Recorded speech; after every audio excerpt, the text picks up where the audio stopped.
Week 3 of the PLL continues from Philadelphia. Defending champion Utah will take on Carolina in the second of 4 games, and the second game today. Grant Ament back in his old stomping grounds. He and Mac O'Keefe used to light it up at Penn State. Today they'll take on Big Blaze in the chaos. 4-time goalie of the year Blaze Reardon returns for Carolina. Good evening, Anish, Shroff, Quint, Kessenich, Ryan Boyle. We'll hear from Dana Boyle in just a bit. The Utah Archers are the defending champions, and Ryan, we have seen that they know how to take a big lead. They just don't know how to hold the big lead, and that's the most important part, the hold. Anybody can just take the lead. It's the holding, and they haven't been to hold any offenses in check as you get late in the game. Graham Hossack isn't back in there anymore.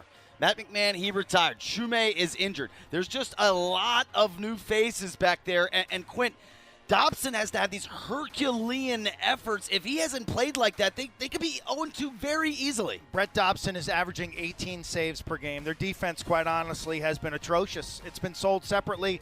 The good news is their offense is electric. Meanwhile, the Chaos still figuring out their new look offense. In the meantime, their defense carrying the burden, and they get a big reinforcement today. Yeah, Blaze Reardon back in cage. And their defense is really the hallmark of their team. It's what they stand on top of to be competitive in every game. You see the stats right here. Just to put things in perspective, that 12.3 tied for third. First is 12. So they're basically first there, second in saves and save percentage first, and that's with Kaut really in net instead of Reardon. They've been fantastic, and with the addition of Reardon, what that affords them to do is get out in transition a little bit. Here we're going to see him where he got banged up in week 1. You know, he had an assist in that game. His ability to key their transition off of clean saves, get out and run. They've got a bunch of goals on the season. Can he get them going more in transition? And the face-offs, Nick Rowlett for the Chaos. Mike Sisselberger, who was so good in week 1, and then ran out of gas late against Luke Weirman, who dominated him in the Denver comeback last weekend. The Chaos at 2-1, the Archers at 1-1, and the Chaos win the opening draw. And promptly turn it over. Quint, when you're a goalie, you've been out, you're coming back from an injury. You trying to test Blaze Reardon in a certain way early? I don't know. I watched Blaze and actually spent some time with him during warm-ups today, and he looked remarkably good. I mean, you talk about love healing, just amazing superpowers that he can bounce back in a couple of weeks off a dislocated kneecap. It's something he's had in the past, so he's very well aware of it. They're sitting on a bye week next week, and he was extremely relaxed and ready to go.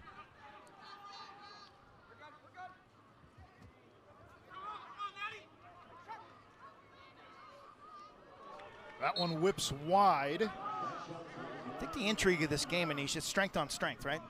Archer's offense, a lot of firepower, Chaos defense. If this game bogs down, I think that favors the Chaos. Ament turns it over. Troy Ray able to pick it up. Archers coming into this game have been fast starters, shooting 41% in the opening quarter. Chaos have been slow starters. That's something to watch. Carolina only has 19 total first quarter shots over 3 games. They're shooting 40% on the season, though, so they're doing a lot with little opportunity, working for layups and slam dunks. Eric Dobson, the rookie out of Notre Dame, wearing 66 in red. Knobloch. He got hit hard. Here comes Schreiber, reigning MVP. Who's had a quiet start to the season, Ryan? Yeah, he seems to be just kind of letting the game come to him. You know, back to the Reardon starting today, Quinn. I'd love to get your opinion. With that bye next week, are you a little surprised that they're playing him today? Because if he doesn't play today, then he gets like 2 extra weeks from a rest standpoint. You know, watching him warm up, honestly, he was shooting on the goal. Yeah. And when you shoot, that puts like a lot of torque on your knees. That's not the type of thing I expected to see a guy with a knee injury doing. Speaking to Coach Towers before the game, Q and RB, he also said that decision was up to Blaze. He was going to leave it up to Blaze, and if Blaze couldn't go, Cotter was going to start. Mac O'Keefe starts the scoring. It's 1-0 Archers. And Quint, give Austin Kaut some credit. Now came in for Blaze Reardon week 1. Chaos win that game. Started 2 games last weekend. Now Cal was 55% while he was in there. A lot of people don't give Austin Kaut the credit. A 5-year starter in Major League Lacrosse. Draws the double team. You get a late rotation behind it, and anytime you're dealing with Mac O'Keefe with his feet set, you got problems. And it's a rare situation where I think Chaos actually created offense for Archers there. There was no need for a slide. It looked like they were trying to time up that slide to have a cause turnover, understanding Fields kind of grips the ball a little too long, but in that situation, Fields saw it coming and was able to evade it, but they created offense there. Chaos had the face-off one. Rowlett able to pick it up. Over to Patrick Resch. One note for the Archers today. This is a team without its 2 assistants. Tony Resch, coaching high school lacrosse. They're in the state playoffs. Brian Kavanaugh also not here. We were not given a reason why, but Matt McMahon has sort of taken over defensive coordinator duties. It's a seamless transition for McMahon. And quite honestly, Anish, I think it might be beneficial for this Archers defense because they have to take accountability for their performance. It's not reliant on a coach on the sideline, a marionette, a puppeteer, so to speak. They have to own their own performance. Figure it out. Here comes Minnow, Brian Minikis. Hey, you're good wires. You're good wires. Now Jules Henningberg. Big offseason pickup, checked by Cam Wires. Ty Kurtz, 82 in red, starting on attack. Drive up. Stay check. Head. Open. Kyle Jackson. Core. Hey, core here. Drive up. Minikis wing dodge against Piper Bond. Drive up. Drive up. Minikis looking to get free and sneaks it through.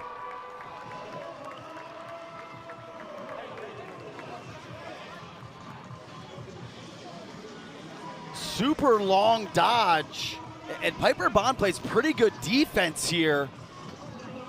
But Minikis kind of rolls back and forth, and usually these are the types of dodges that are easy for a goalie to track, but eventually Minikis gets towards the middle of the field to open up more of the cage, and I think he just finds a sliver on that near 1 in play. 100. I mean, that's a 1 in 100 shot. Dobson's got this well angled up, and you know his knee is on the post, but the way you have your knees bent, there's actually a little space from your hip to the pipe, and Minikis found that one spot. It's an amazing shot. Now Sisselberger struggled toward the end of the game last week. Archers a week ago had a 7-goal fourth quarter lead against Denver and sort of lost in what has become the Brennan O'Neill game was how Mike Sisselberger lost his mojo down the stretch. Luke Weirman was winning every faceoff, and this Archers team, which came into the season as the defending champs, Ryan, they got exposed late in that game as that one goes through, and the Chaos take the 2-1 lead. This defense not off to a good start, and that has been a theme so far this season. Eric Dobson gets his first pro goal. Another one of the rookies this year in this outstanding class of 2024. Yeah, welcome to the PLL. Eric Dobson, they grabbed the ball from the back of the cage as a souvenir, but to your point, Quint, he goes underneath, it just, where's the slide?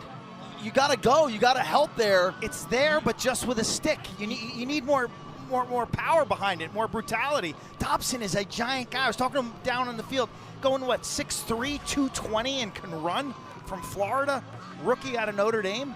And you just step up and like wave your stick at him? Come on. I think they trusted the matchup because they had a pole on him, but it's Robbins who's 5'9". Like, Dobson just has a physical advantage there, and once he gets leverage underneath, you just gotta go. Somebody's gotta go. Dana Boyle with the one they now call Dauber. Eric, first goal as a professional in a Chaos uniform. How does it feel? A lot of fun, just playing lacrosse. It's fun to be out here. Do you like your nickname Dauber that Andy Towers has given you? Yeah. Do you know about it? He didn't come up with that. I've been called that for a while, but I like that he's keeping it going. All right, good stuff out there. Thank you. Thank you. Dauber and Knobber.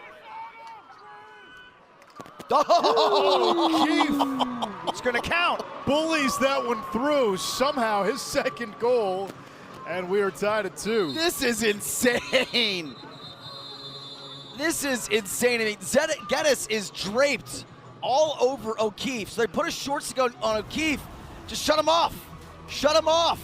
It doesn't matter. I mean, that's filthy. One-handed catch and around the world finish off of a swim cut, and then he pays the price. He gets punched in the face, coming right into your living room here on ESPN Plus. We may have just seen the best goal that won't count. That Mac O'Keefe goal was reviewed. They're checking to see if he was in the crease before that ball crosses the goal line.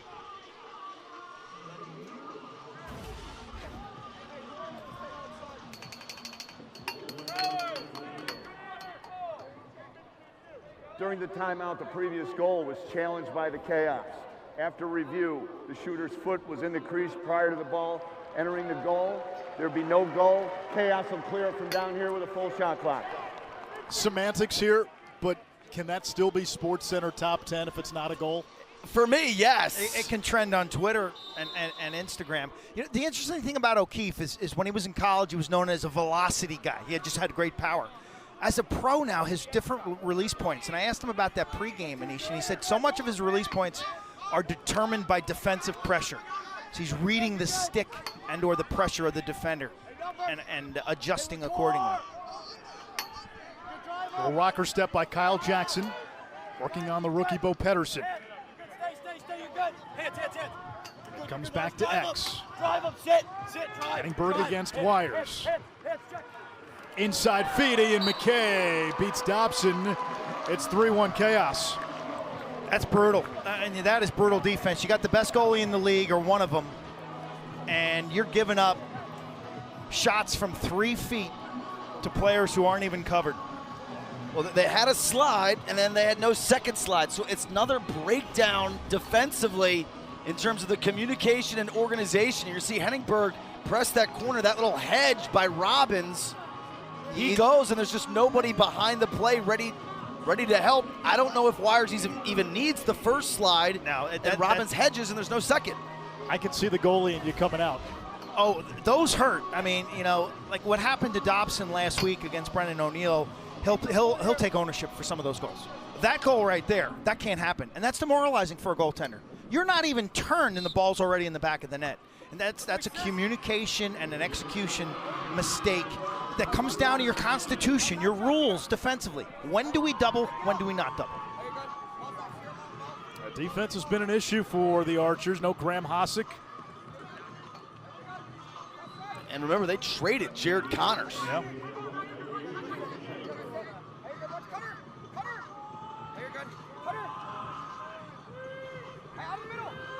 Shot clock down to 5. Down to 4. That was Ambler. Took a big hit as he shot it. 3 to shoot. And we get a flag at the end of the play. Chaos foul number 24. 1 minute, unnecessary roughness. Late hit. Bowen.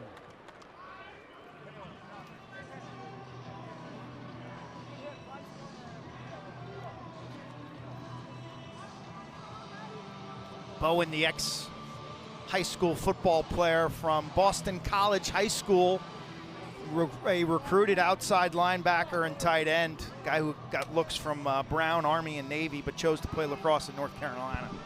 First round pick a season ago. In Chaos, they're not afraid to take some of those penalties, especially early in the game, to kind of set the tone. And then with the penalty kill unit at 75%, they're able to kind of back it up so most teams don't cash in on those mistakes. Archers moving different players into that landlocked naval. Ament gets it back.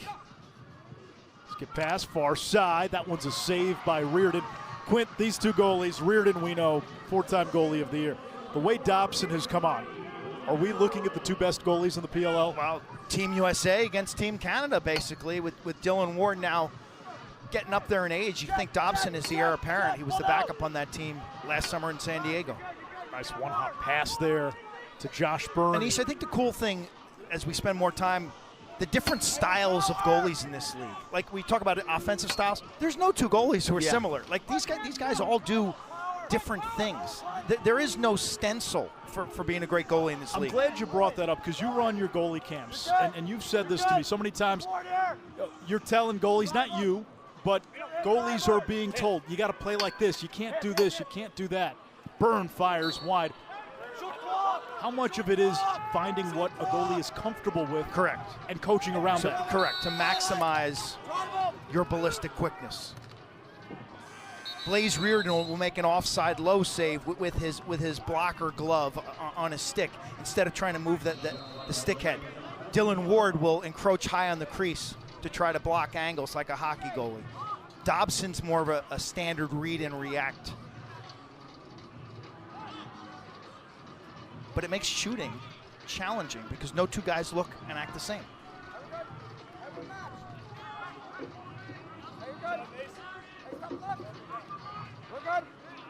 Trey LeClaire dumps it behind the cage. Connor Fields, marked by Jared Newman.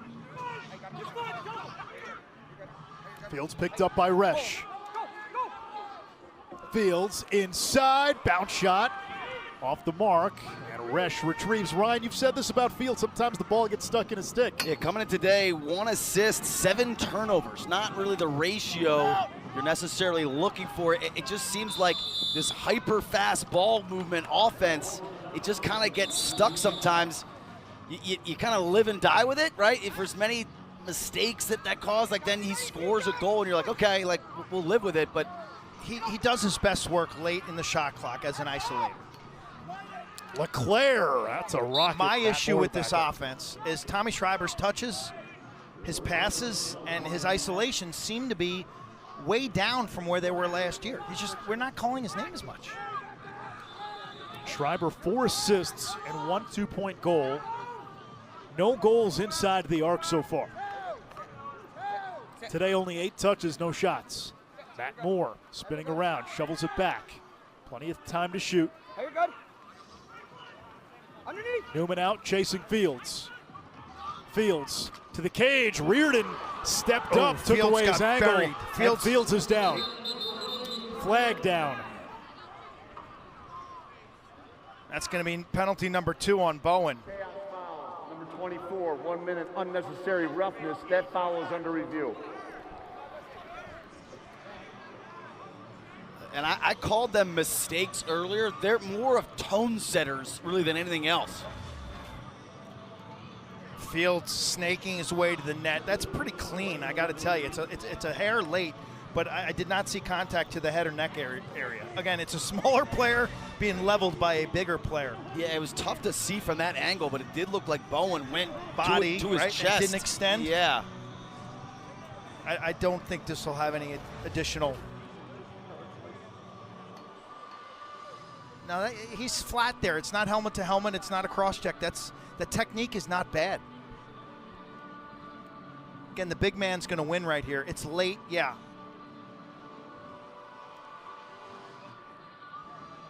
Bowen's not a guy you're going to mess with, I tell you. He's leaning with his shoulder there. I mean, we've seen a lot worse. No, that's what I'm saying. In a good way, he's like leaning with his shoulder. He's kind of flat. Yeah. You know, he doesn't use an elbow. He doesn't punch with his hands. I don't see a cross-check motion, and clearly he didn't spear either with his forehead. Will Bowen graduated from North Carolina in 3 years.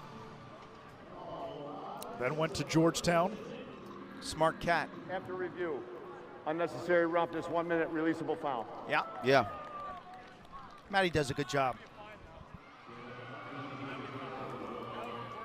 Yeah, so Will Bowen tore his ACL at Carolina, and then COVID hit. He accelerated his graduation. He ended up playing for 2 great programs and getting 2 incredible degrees, a Master's of Finance from Georgetown.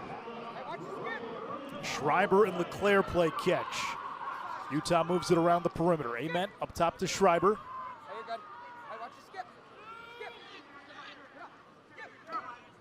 Ament probing. Keeping it around the arc. Now they get an inside look. That's Ambler. And it belongs to Newman, who was closest to the ball where and when it went out. Young players out there, if you dive, referees will reward that effort, that energy. Kind of tie goes to the jumper. Nice stop by Reardon down low. His stick head was not on it, but the body save. I'm a little surprised we haven't seen any two-pointers with the sun setting. You can kind of see the shadows getting cast towards that end zone back there. Dana, give us a report on what the Sun field looks like from the vantage point of where Brett Dobson is. I walked out there pregame, and if you are Brett Dobson, I don't know how you're seeing any piece of the ball, because it is so bright down here, and the reflection off the turf as well. That's a whole nother angle. That time he saw that one and makes the save on Byrne. Final 45 seconds. Quarter number 1. That's the first save for Dobson.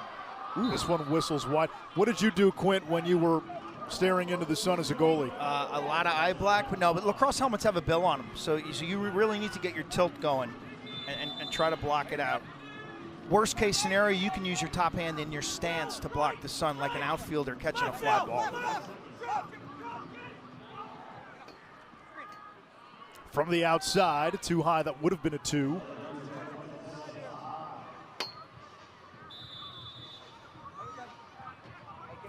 Ament with 20 seconds.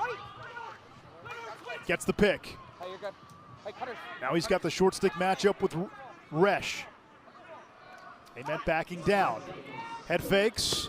And scores! Grant Ament with the change of direction.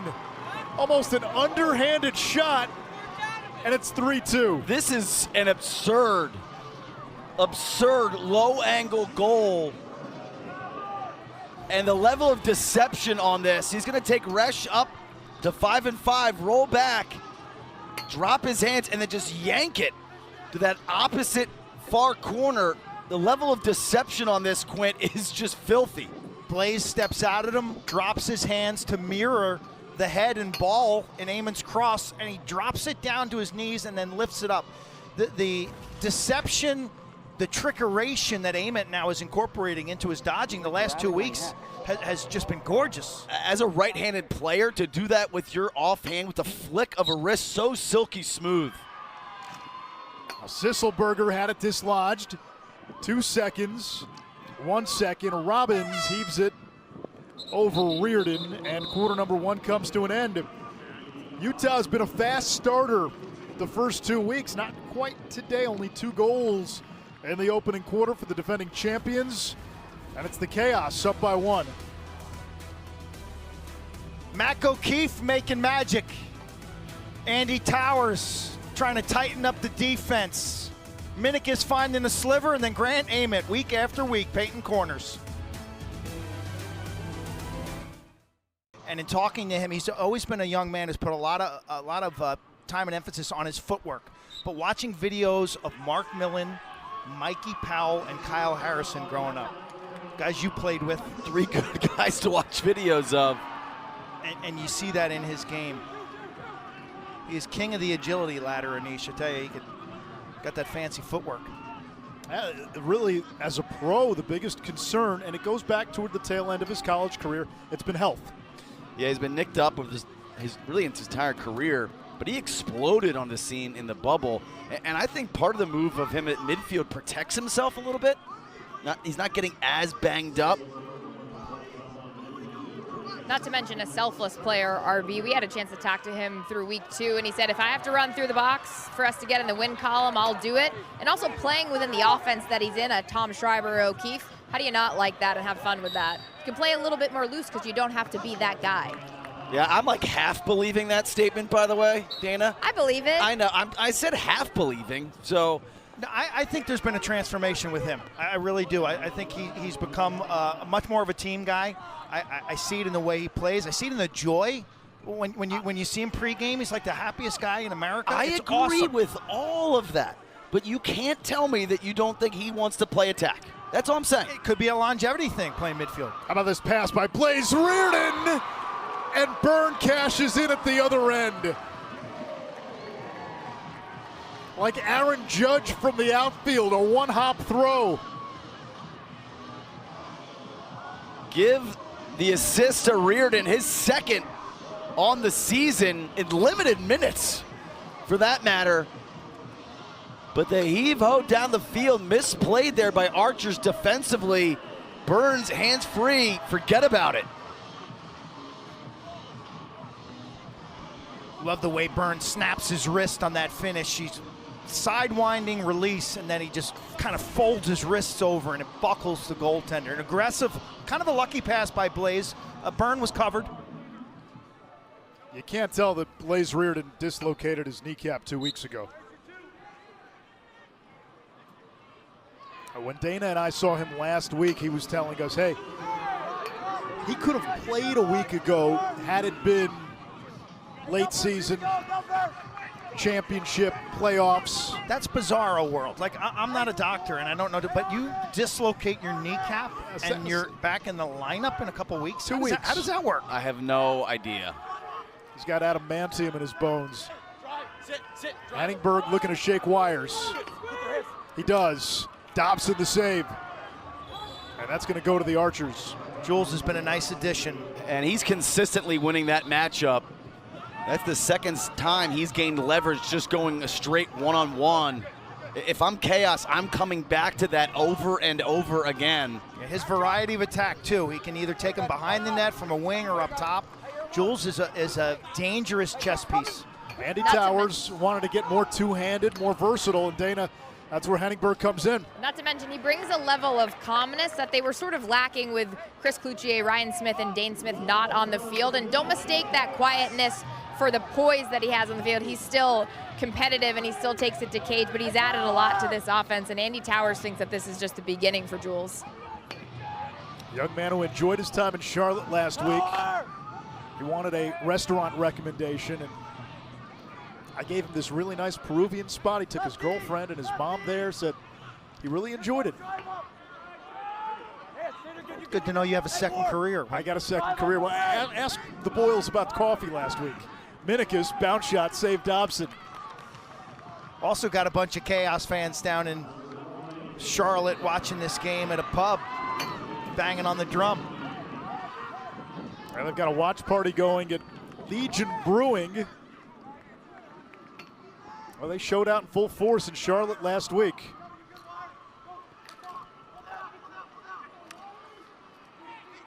Hanningberg fighting for this one.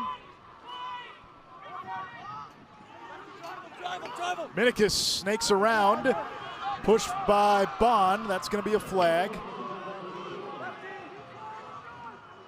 Byrne against Jeffrey. Byrne fighting through the defense. Tackled. More flags down. That was the definition of a hold. He got his minutes worth on a hold. 2 fouls on the play. Archers number 54 has them both. 30-second technical push and a 30-second technical hold. 1 minute of penalty time. Archers are weirdly lucky that both the penalties are on Bond as opposed to going 2 men down here as Minikus drives upfield, the clear shove right in the back. And then eventually Burns going to create leverage inside, and then, yeah, the free hand on Bond just, in essence, tackles. It's inventing a new sport. 6-on-4.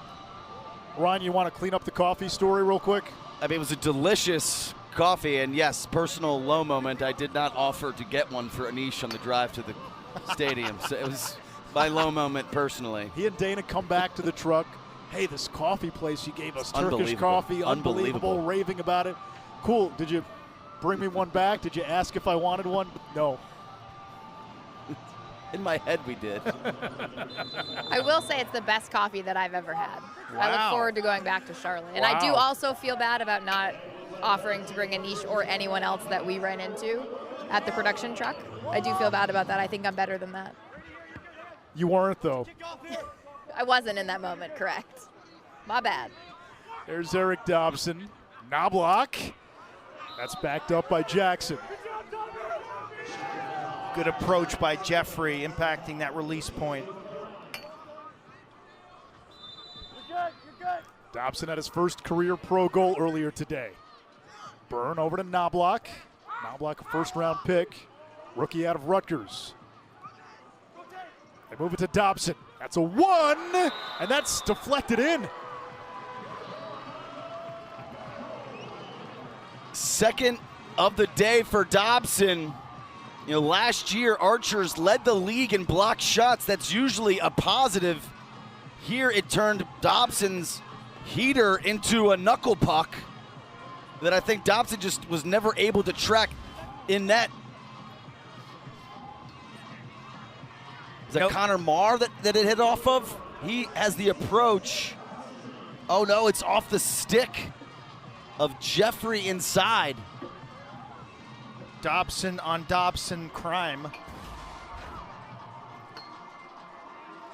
The shooter, a big Tim Tebow fan growing up in Gator country, kind of that northern Florida area. Got some good ball players coming out of that part of the country. Yeah.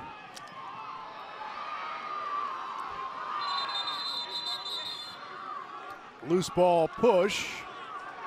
It is against the Chaos, Utah ball. So suddenly now we look up, Ryan, and Utah's offense is not getting it This done. is exactly the type of chaos game that they wanted to create. Well, Schreiber's been quiet so far.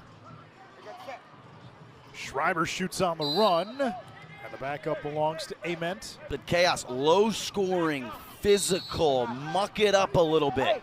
Hey, kicks right. I gotta help. Ament blows by Costabile. Back to X. Ambler gets free and scores.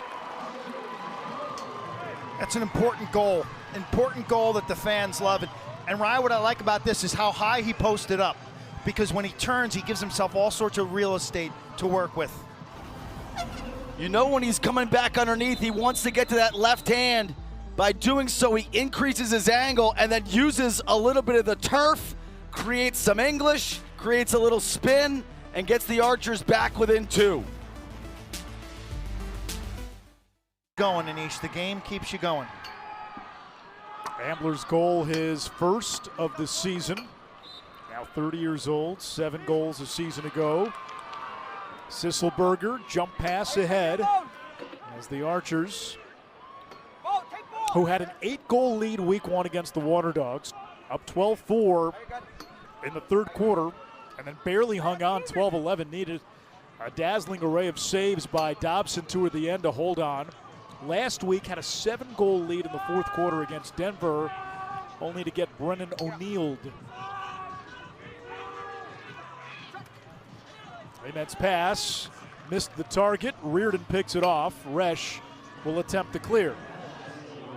And back to your point earlier, Anish, about Schreiber, I really think he's pacing himself. He's playing with just a certain level of maturity, understanding the season is a marathon, not a sprint. But do they need to put him in better spots? I mean, I think he's been in the same spots he's been in historically within the course of this offense. Do they need more of him? I mean, they're 1 fourth quarter collapse from being 2-0. I mean, I think it's liken it more to like an NBA. Here's the matchup. Henningberg against Wires. Beat Wires again, and Dobson lucky to get a piece of it. I liken it more to like the NBA. Like he knows he just needs to be healthy for the playoffs. O'Keefe. Not there. Henningberg spins it back. What a Mason nifty Woodward. little, yeah, what a nifty goose to himself there by Woodward. DJ!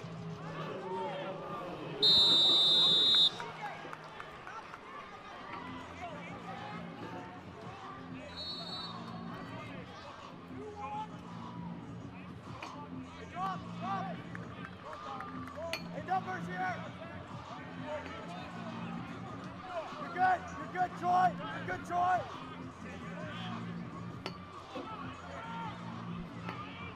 Expect an invert here with Ross Scott. You're good, Rady!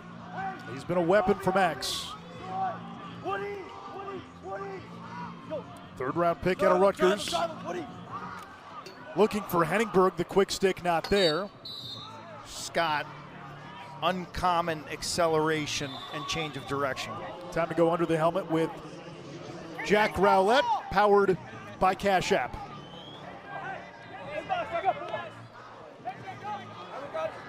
I'm out.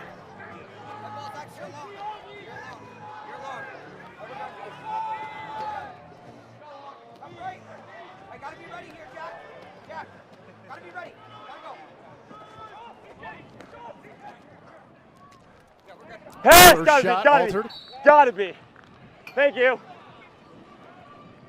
It's tough to talk when you're tired, huh? It's a lot of heavy breathing there. Tough to talk when you're tired. That's one of the challenges of playing defense. When you're gassed, you're going up and down the field to keep that level of communication going. And Bowen is really their kind of controller back there, their organizer, their communicator. Rowlett is more of the friendly chatter, the constant communication with his matchup and the officials. Inquisitive. Yes. He's asking you questions. Oh, how's your week been? You know. Right before he takes your arm off.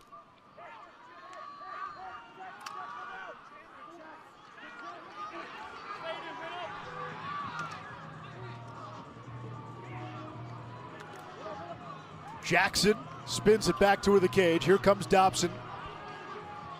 Some sloppiness. Got a little bit of no numbers. Nice recovery. And a timeout by Chris Bates. He's seen enough. He's seen enough, and I think he wants to exert some structure and control.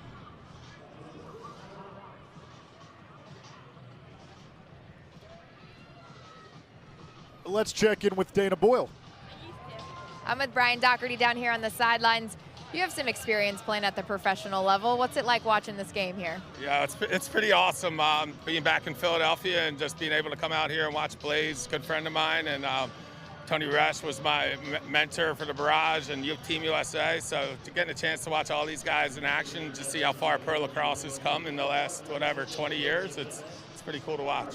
You played with Ryan Boyle, so I'm not going to let you go without telling us some dirt on him. What was it like playing with RB? Well, RB, I'll probably keep it PG because we're on TV right now, but he kind of ran the offense, I kind of ran the defense, and we would kind of butt heads every once in a while. But I tell you what, as a goalie, there was never a guy that you would want down there kind of controlling your offense better than Ryan Boyle up there. So, RB, that's a quick shout out to you. I love you, buddy. You're the man. Would you dare step in cage now with the way that these shooters are finding the cage, finding the net? Absolutely. I think I got like one good quarter left in me. I think I'm going to come out of retirement, maybe play one good quarter, maybe get hit with a couple 100-mile-an-hour shots, and that's about it. And then I'm going to call it quits. What team would you jump in on? That's a great question. Maybe the Whip Snakes, just because of all the Terps down there.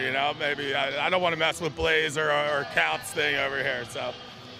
Yeah, the Whip Snakes. As UVA alum, that hurts my heart, you Terps. This is your daughter, Mia. Mia, do you play?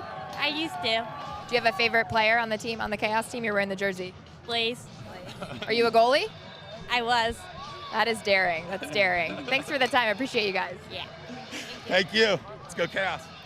Ryan Dock is good of a big game goalie, college and pros, as we've seen. And Quint can go back in the annals of history more, but for my money, if I'm playing one game, if aliens have descended upon the earth and we have to win for the sake of humankind, Brian Doherty is in net. 06-07 Philadelphia Barrage, a guy who got better and puffed himself up in those big moments. And I will tell you this, if you put him in the cage today, I would bet my money that he could get to 50%. Yes, I mean, you saw the confidence. Honestly, he looks fit. He looks sharp. The hat gets him at least 10%. Ambler with his second off the feed from Schreiber. Legendary trash talker, Anish. Legendary trash talker. He would let you know about every single time he made a save, every single time you missed the cage. You were hearing about it.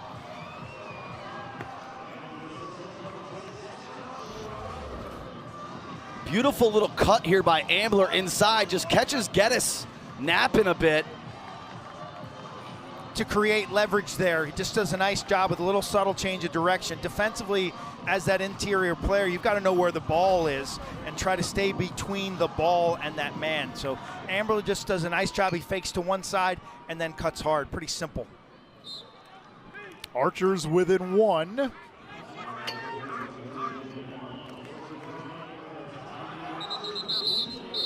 And a And a timeout by Andy Towers with 2:01 to go in this opening half.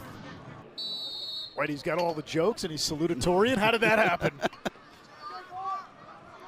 Let's see if they can execute it, though. That's the hard part. Here's the big little action behind the cage, and they look for the scissors between Kurtz and Byrne. There's the pick by Henningberg. There's the crisscross. Now Dobson. Up top, Knobloch. Driving on Robbins. Shot on the run, saved by Brett Dobson. Ross Scott didn't give that enough time to develop. He's got to be a little bit more patient, grip the ball a little bit more. Archers with a chance to tie. Schreiber. Tornadoes out of trouble. Over to O'Keefe. Oh! Mac the knife!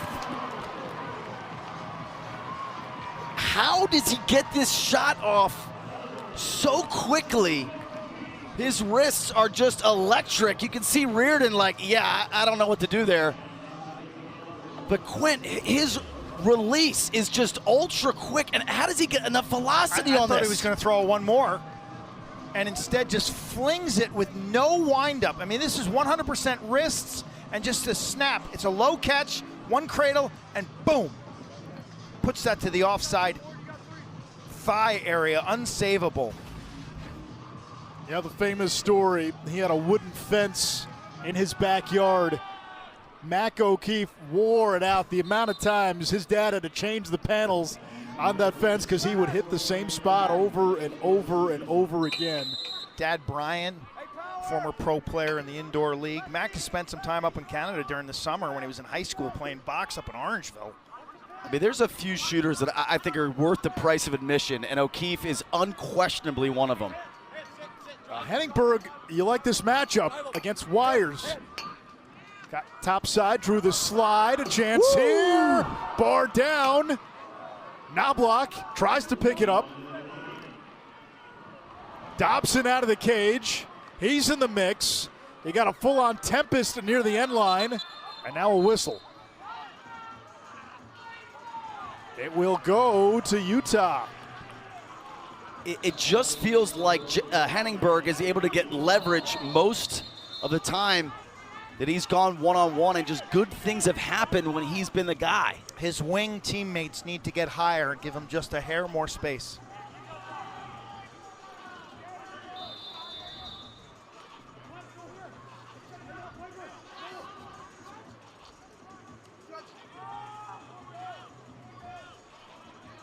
Final 40 seconds, half number one.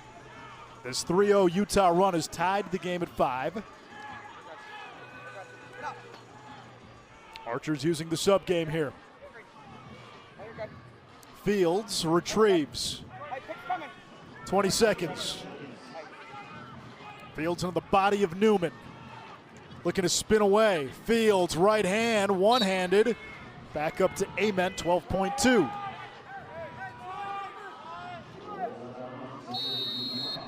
Troy Ray picks up Ament, a former Nittany Lion. Now he's got McKay. Ament trying to draw the flag. Reardon takes away the angle and chucks it into the air. 1/2 in the books here on the campus of Villanova. Archers with a 3-0 run to close the first half, tie this game at 5. Your score at the half, Archers 5, Chaos 5. I guess you could say the good news for the Archers, they are not playing with the lead, which has been a bit of an issue this season. Tie game here in Philadelphia. Anish, Shroff, Quint, Kessenich, Ryan Boyle, RJ Kaminsky's our influencer in the wild.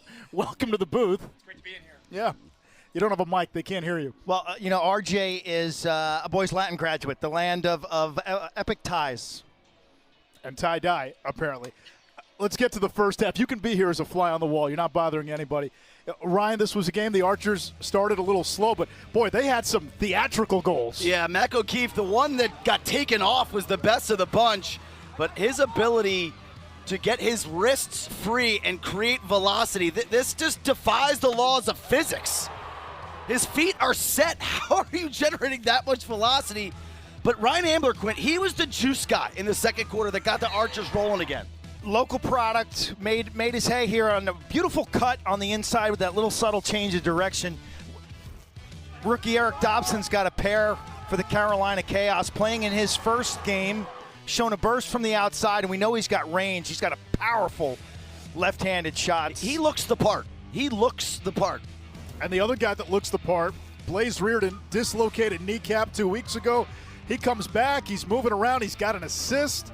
He looks like the big Blaze of old. Did not see any ill effects of that injury at all. He's sitting on 5 saves right now, but I can't think of any goal that the Archers had where you're like, how did that get in there? Very even stats. Very even. But from a tempo game control standpoint, this is what the Chaos want. Chaos probably want the low-scoring defensive game. And if you're a Chaos fan, you're sitting on the fact that this Utah team has kind of hit a wall in the fourth quarter. We'll see if that happens again tonight. Week 1, Utah almost blew an 8-goal lead in the second half. Last week against Denver, Utah blew a 7-goal fourth quarter lead. Sort of lost in the, Brennan O'Neill went crazy. And even in Chaos's win last week, that was a weird game. Only 1 goal in the whole fourth quarter across both teams. They were stuck on 12-11 forever, right? There's Kyle Jackson working on Bo Pettersson, the rookie. Jackson can't move Pettersson. Now the rookie Dobson. Hands, you good check. Drive up. Jackson against Connor Marr. Plenty of time to shoot. Jackson wheeling toward the cage, falls down, got knocked into the crease, and it goes to Utah. Tell you, both Pettersson and Marr do a really good job in that possession. They get tested, they get attacked, they get picked on, the two shorties, and they both delivered. I thought Dobson could have been a little bit more selfish there. He could have kind of bore down on Pettersson there. I thought there was a lane to continue that drive. Feels a little disingenuous to call Pettersson a shorty, doesn't it? What is he, 6'5"? Physical defender. Rambler against Geddes. Rambler 2 goals in that opening half. Shoots high. Matt Moore's got the backup. They need more from Moore. He's doing a little too less right now. He's got no points in this game. No, none. Schreiber with a rocket. That's wide. O'Keefe will dig it out. The short stick resh on him. That was the plan today. Put a shorty on Mac O'Keefe.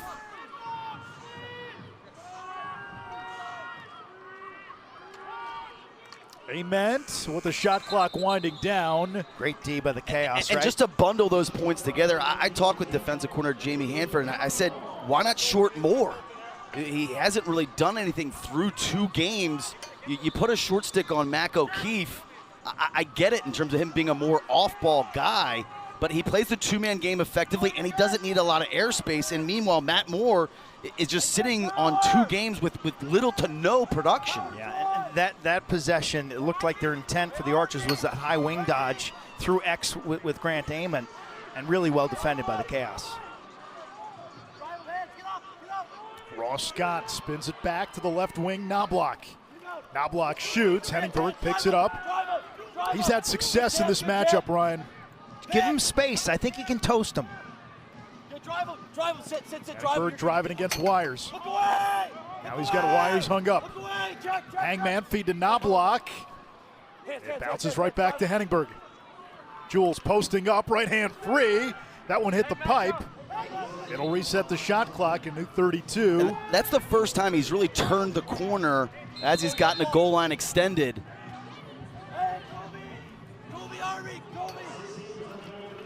You see the straight line speed of Ross Scott, a rookie out of Rutgers. Scarlet Knight contingent strong with the Chaos. Scott, Knobloch, Henningberg. Burn, bounce shot, score. And Carolina takes the lead, 6-5. Coming into today, given the success that O'Neill had against this Archers team, it looked like Byrne was poised for a big game. Similar space that they occupy on that left side. Here you're gonna see just a straight line dodge, a pick by Kyle Jackson, and just no help late. And it looks like Pettersson slips and falls on that switch, and Byrne doesn't need a lot. Excellent pick. You think about the importance of setting clean and good picks in this league, and they're huge. This gives, remember Brennan O'Neal's goal last week from the 2, where he went up top. This is the same situation. Pettersson's got to do a little better job anticipating that. And for all the two-handedness the Chaos have kind of talked about and wanting to evolve, like that staple of their offense, like don't lose that. The poutine. You're good wires. You're good wires. What's the pick? It's Byrne, it's Jackson. That Canadian flavor still exists. That pass knocked down, intended for McKay. Wires the cause turnover. Looking for the outlet. Connor Marr. Now Matt Moore, can he get going? Second all-time scorer at Virginia. Second only to Connor Schellenberger. I'd love to see Schreiber come out of the box with a head of steam and get going downhill. Schreiber 2 assists in that first half. Still doesn't have a goal inside the arc this season. Fields over to Moore. We're told Grant Ament is in the medical tent. Moore got the right hand free, missed the cage. Reardon's got the backup. When Dana finds out, she'll have an update. And that's a breakdown for Archers offensively in terms of their spatial awareness. Somebody has the backup responsibility with that drive, whether that was Fields or somebody else on that back side, that left side. You've got to get back behind the cage to retain possession.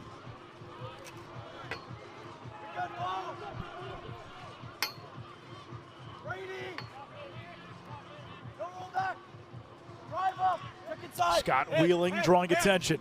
Henningberg, feed. Dobson can't connect. Good piece by the goaltender. It's amazing how young the Chaos offense has suddenly gotten. Russ Scott, Knobloch, Eric Dobson, Ty Kurtz.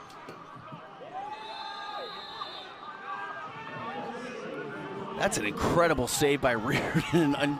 In transition, O'Keefe hands-free, middle of the field, standing at a full 6x6.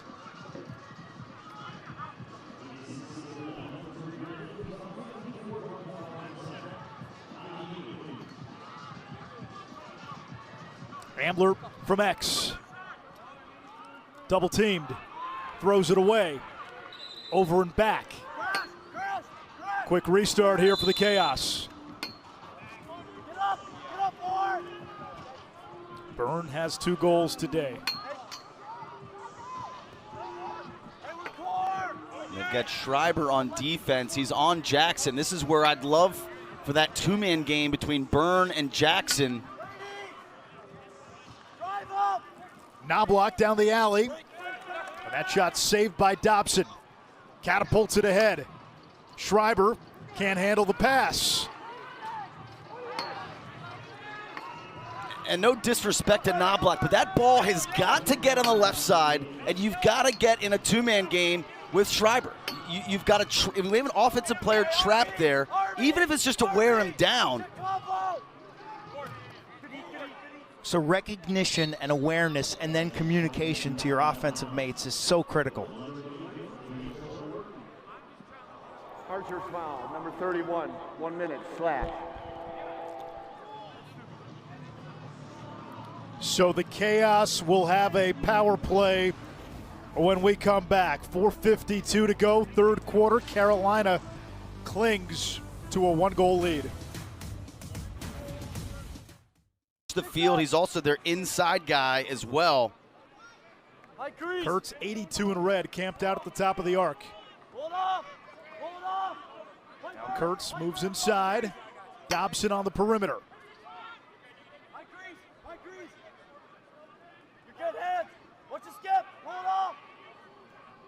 Kurtz now stationed near the crease.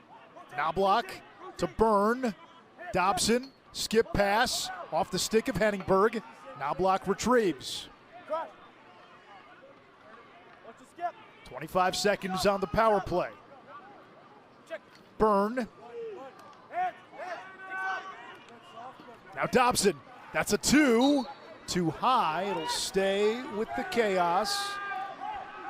14 seconds on the power play, but only 6 on the shot clock. I thought he turned one down earlier for a skip pass. Byrne dropped it. Excellent, excellent man-down defense. They really protected from the inside out. Dana Boyle is with Chaos assistant coach Jamie Hanford. Coach Hanford, about 9 minutes, Archer's scoring drought. What do you make of your defensive performance out there? Well, we got the best goalie in the league and in the country. It's pretty easy to play. We played well as a unit, and they're a really, really good team, and we're just getting great stops all around. I see you out there pregame with your long pole. You think you could still muck it up with them? I probably have one shift in me. What's the decision to put a long pole on Matt Moore instead of put a shorty on him? Because we want to short Mac O'Keefe, who's a very good two-point shooter, and we're taking him out of our slide package. And Moore's a good player, right? He went to Virginia, didn't he? Of course he's a great player. Thanks for the time. 30-second technical, offsides. I wish more teams would do what the Chaos just did. If you're offsides, stay offsides, play with the extra man. You've already got your hand caught in the cookie jar. You might as well eat the thing. Dip it in mayo, too, if you want.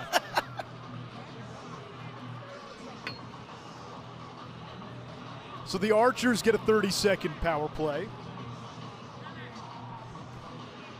And they love running a little three-man rotation on the left side between Fields, O'Keefe, and Ambler. Yeah, the triangle where they replace for one another. Utah. Right there, you see it. 0 for 2 on the power play. LeClaire out to Amen, who's back in there. Schreiber paints the corner.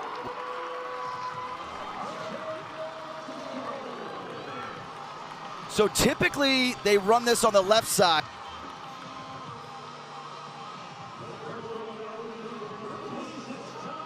They love running this action. Usually it's on the left side. This time it's going to be on the right side. So keep your eyes on these three players. Okay, these three players are going to work in concert. As we roll this, Schreiber's going to start inside. They're going to do a three-man rotation, but they're going to do it twice. So Amen's going to carry up, move it, and then he's going to go in and set a seal on Geddes. And then that allows Schreiber the freedom and the airspace to get his hands free. So it's a three-man rotation. One time's on ball, one time's off ball. Normally it's for O'Keefe. This time was for Schreiber. And surprising to see defensively, the Chaos stay with their men, your man down, and carry with their men instead of just staying in your place and passing the man on to the next man like you would in a normal zone defense. And all of a sudden, Tom Schreiber has entered the chat. He's had a hand in 3 straight Archers goals. So that triangular motion, it's meant to get a reaction out of the defense that it got, instead of just standing there in your zone defense and kind of ignoring it. Well, and from a scout perspective, you're prepared for that on the left side, right? And you're always kind of on alert for that play. Nice wrinkle by Archers, same action, but for the rights. Off the push, bouncer by Resch, backed up by Henningberg. Anish, that's a pattern that you should recognize from all your time up at Syracuse. The Orange have run those rotating triangles for decades. You're good, Woody. Let's go, Troy. Let's go, Troy. More. Drive up.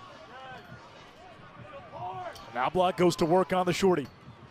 Down the alley, Knobloch beats Dobson low.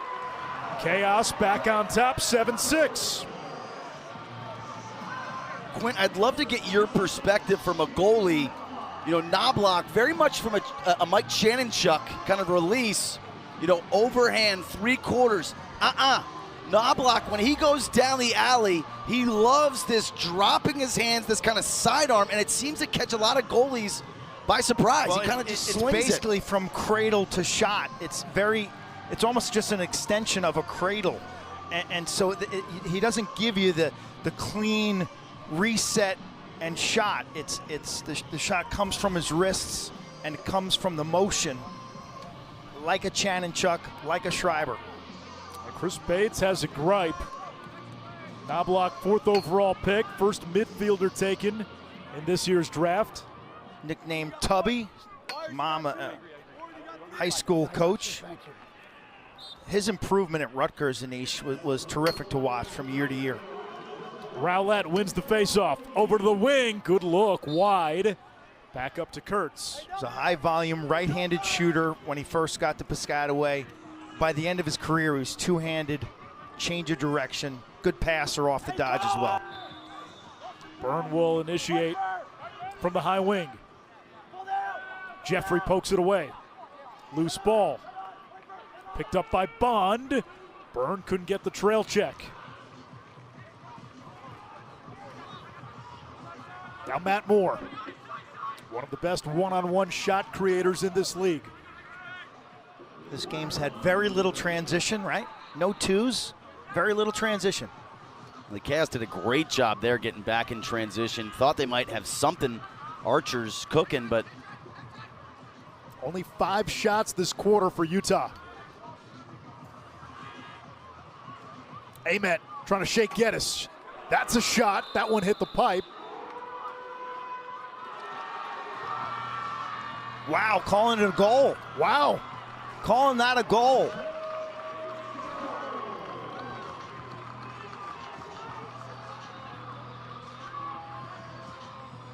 it caught everybody by surprise besides the scoreboard operator.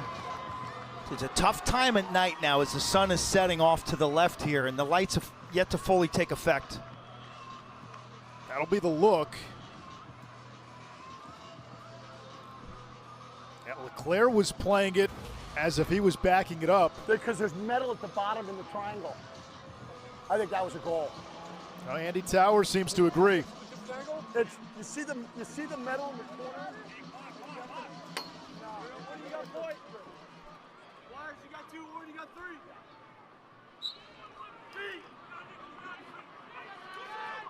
So we're tied at 7. Final 30 seconds. Rowlett off the face-off win. Short time. Earlier today, the Cannons beat the Water Dogs in OT. Zach Tucci won the face-off and scored 5 seconds into overtime. A 4-point game. Byrne, less than 10. Feeding inside, save Dobson. Bond heaves it downfield, Reardon out of the cage, launches it back the other way, and we go to the fourth quarter. All even at 7, another fun finish. 7-7 game as we go to the fourth quarter, and the last goal, Andy Towers, the Chaos coach, thought it was an Archer's goal. The ball, when we first saw it, looked like it banged off the pipe and was no goal. It was ruled a goal after watching it a few times in the break. Is this a goal? I think it hits the pipe here. Remember, these goals do have flat metal that run along the base of the goal, and that ball can go inside the goal and kick off them. In that case, I just thought it hit that vertical pipe. Agree, and if you're going to err on one side, if it rings off the pipe, I think we've just seen historically just err on the side of no goal and then let it be challenged to become one. Rowlett had a good look. That would have been a 2.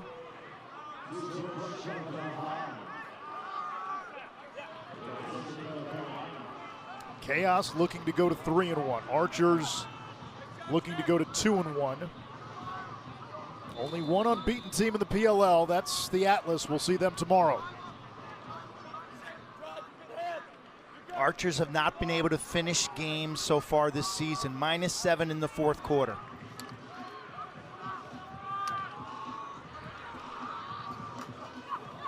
Kurtz.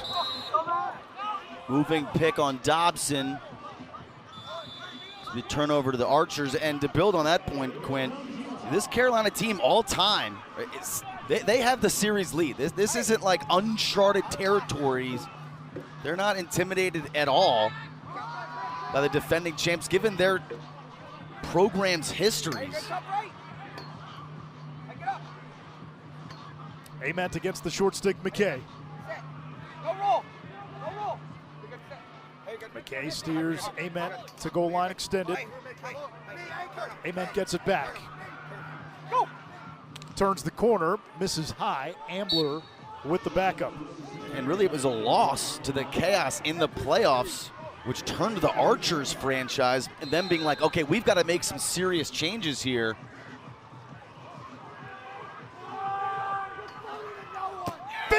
behind the back. Archers take the lead.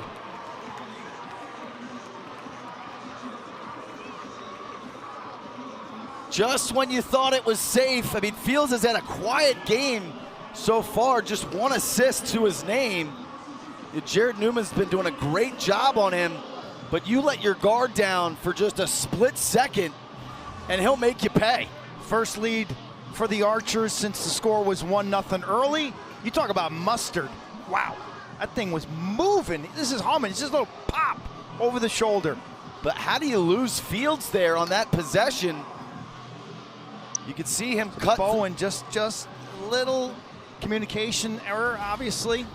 You know, there's been a theme, and we've seen it play out in the PLL, not just this year, but you know, sometimes the game can kind of have a lull, and then all of a sudden, in an instant, it opens up. Might be watching it here. Rowlett, spin cycle, Henningberg the backup. Reminds me of the NBA, Anish, where the last 4 or 5 minutes of the game, everything prior to that is kind of a feeling out process. It's a accumulation of fouls. It's a accumulation of data, what strategies are working and not working, who's hot tonight, who's not, and then it comes down to the last 4 or 5 minutes.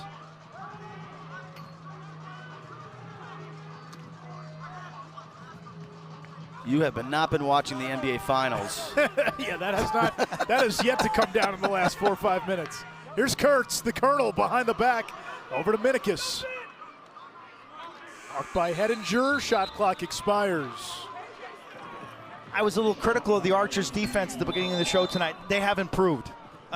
We'll see what's going to happen now is really what's most important. As you guys said, they prove they can build a lead. Can they hold a lead?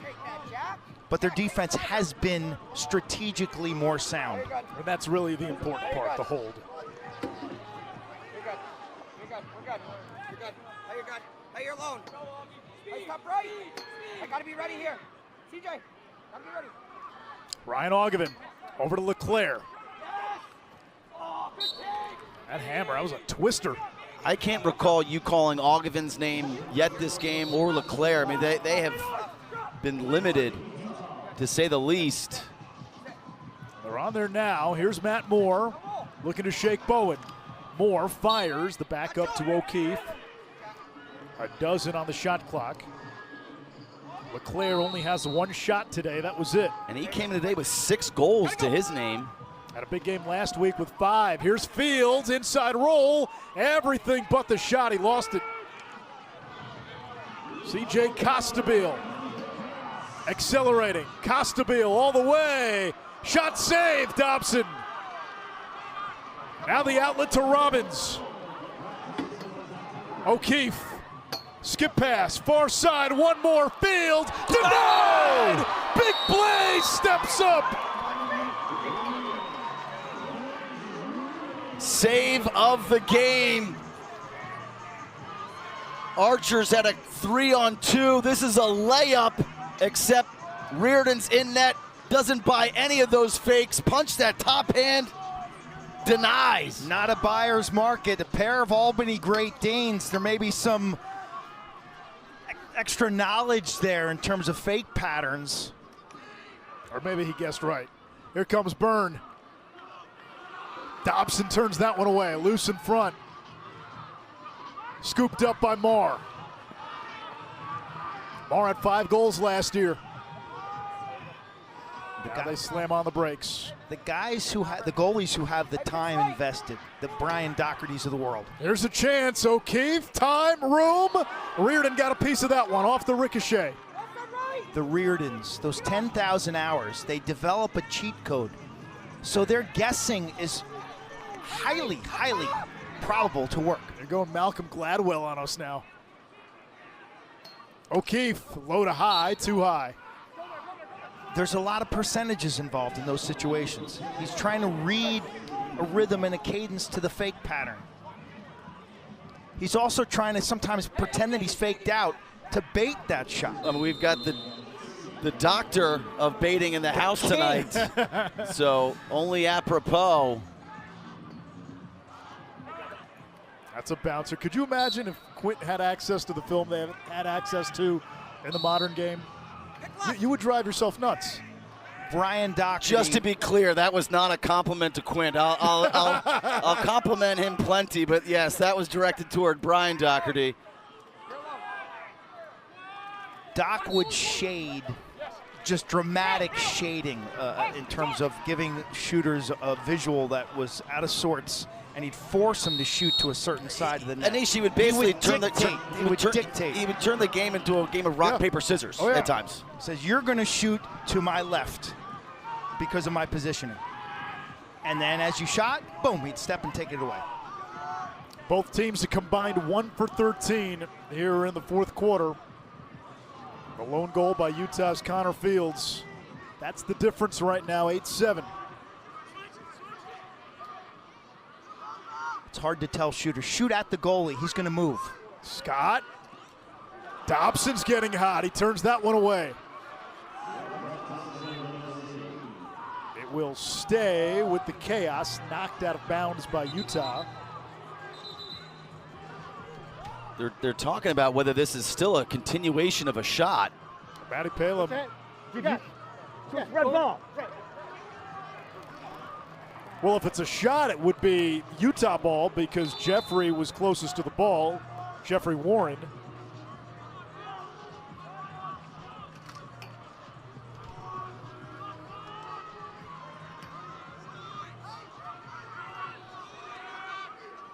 Left-handed shot on the run.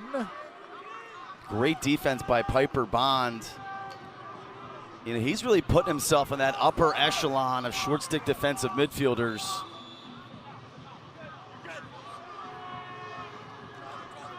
Shot clock inside of 10. Henningberg against Wires. Forced that one, easy save Dobson. 13 saves now for Brett Dobson. Week 1 he had 23, was 67%, and single-handedly won Utah the game down the stretch against Philly. Hey, you're alone. I gotta be ready, CJ. CJ. Hey, you're good. I said left. Kick right. Connor Fields. I gotta be ready. Jared, go. Gets free of Newman. Now Newman comes over to help. O'Keefe, left hand. That shot deflected. Rolling toward the end line. It's a shot.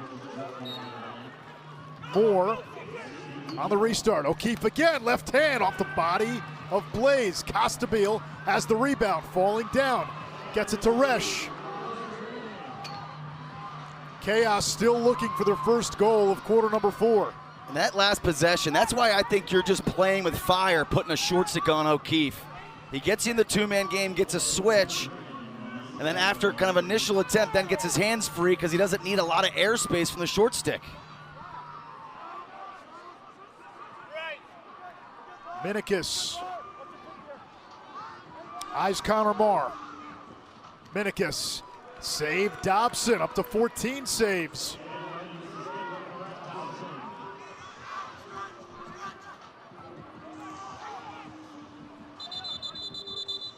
We get a timeout by Chris Bates. And the shot clock is pretty robust at 40. Ultimately, they want to see Tommy Schreiber sweeping across the formation, and he's going to be looking for O'Keefe, who's been covered by a short. Much more difficult to cover O'Keefe when you don't have that range of stick. Tom Schreiber over to O'Keefe. Shoots off the skirt of the side of the net. Surprised. It's a quick shot. Surprised they went so fast. Yeah, it's a quick shot there. It was Schreiber coming out of that huddle who even said, hey, we got plenty of time. And now a timeout by Andy Towers. He loves that moment of the game. He loves that part of his job responsibility. It'll start with Dobson. He gives it up quickly. Carolina 0 for 8 shooting in this fourth quarter. Dobson has made 5 saves and goal.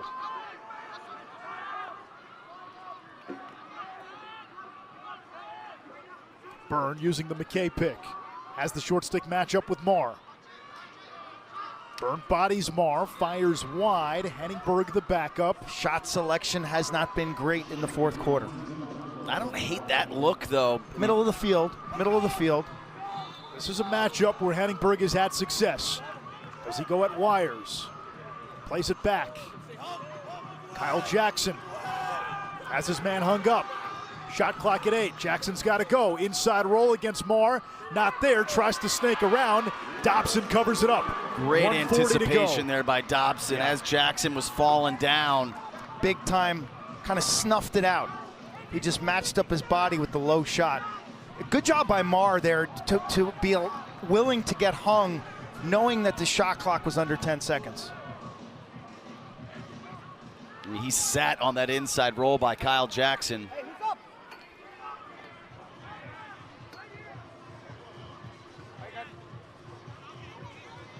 Whoa. Whoa. Shot on the run, saved by Reardon.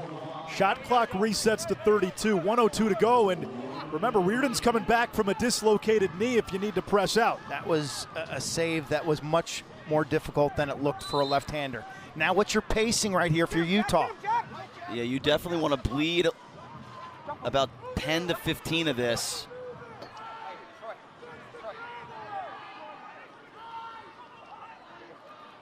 Amen.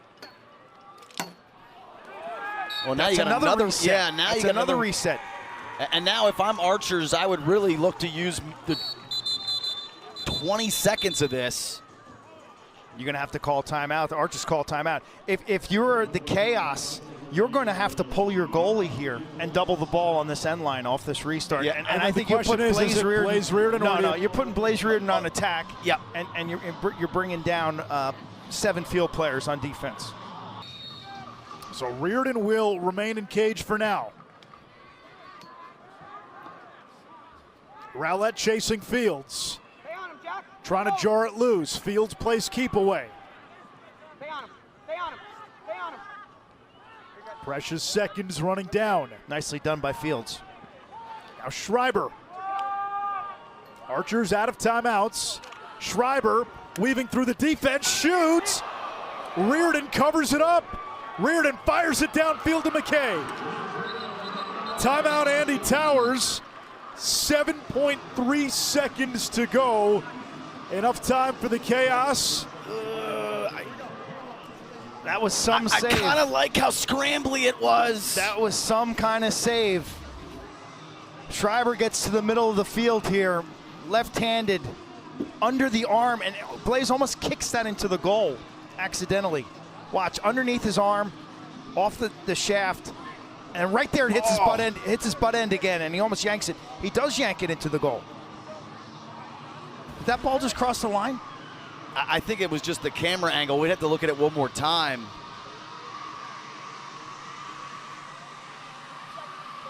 A lot going on there. Again, watch it after it hits the butt end of goalie Blaze Reardon. Right there. Ooh, that's close. Brian Abbott, the officials, right on the goal line there. Extended. I mean, he had a great view. The entire ball must cross the entire goal line. Right there. Oh, that's a goal. I thought it was in. That's a goal. That crossed. That looked to have crossed. The progressive sign blocks Brian Abbott's view. And Connor Fields. There, right oh, yeah, there. yeah. That's a goal. That's a goal. And Reardon's initial reaction almost gave it away. Right there, you mean? You think he slumped a little? I thought based on his initial reaction, I was waiting for Brian Abbott to signal goal. See, that's one thing with Abbott's positioning. He's got to be north of the goal line extended because the progressive dasher on the goal actually blocks his vision to the goal line. So he's got to be just in front of the goal, just a tad. This is what Matt Palem's looking at right now. Right there. I think it's a goal. But again, is it conclusive? Is it enough? Is it conclusive? Is it enough? Is it conclusive? Now we can sit here and say, yeah, that looks like a goal. Right there, right there. But if there's a shred of doubt. I mean, look how Connor Fields.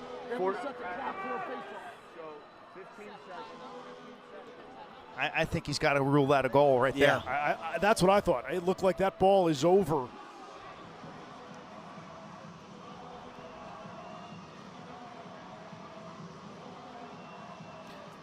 That one's tough just because it goes out of frame right when we get to the good stuff.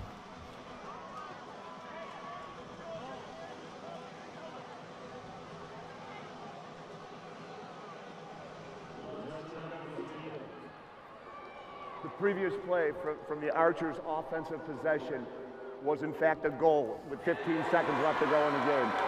Good goal. There'll be a face-off. Chaos gets their timeout back. Chaos gets their timeout back. Regardless of necessarily their position, or you try to get a win and a quick timeout. That would be the other play, but a 2 is going to be more likely to be generated off of a scramble face-off. And I'd be looking for Newman to try to cheat up field.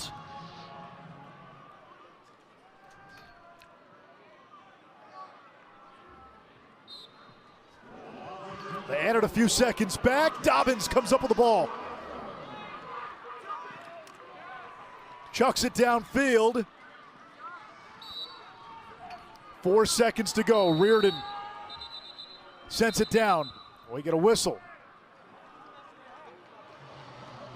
It's a timeout by Chaos. With 4 seconds to go. So they're going to have to put 4 seconds on the clock. Rowlett's going to shoot this himself, though. 5.2 seconds. Archer should have put a pole on Rowlett. Chaos need a 2. Watch Newman, watch Dobson.